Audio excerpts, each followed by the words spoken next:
டயபெட்டிக்கை control பண்ணுறது easy. ஆனா அது ரொம்ப கஷ்டம். குழப்பமா இருக்கா? ஆமாங்க. என்னென்ன ஃபாலோ பண்ணலான்னு சொல்றது ஈஸி. ஆனா அத கன்சிஸ்டன்சியா ஃபாலோ பண்ணுறது தான் கஷ்டம்.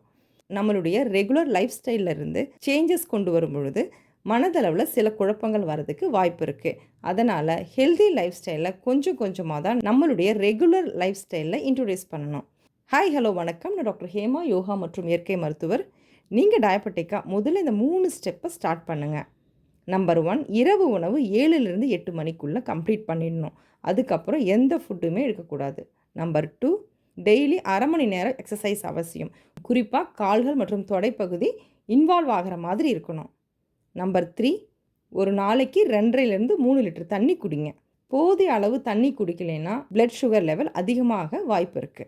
இந்த வீடியோ உங்களுக்கு ரொம்ப யூஸ்ஃபுல்லாக இருந்திருக்கும்னு நினைக்கிறேன். பிடிச்சிருந்ததுன்னா லைக் பண்ணுங்கள், ஷேர் பண்ணுங்கள், சப்ஸ்கிரைப் பண்ணுங்கள். நாளைக்கு ஒரு புது வீடியோவோட உங்களை வந்து மீட் பண்ணுறேன். தேங்க்யூ, பாய்.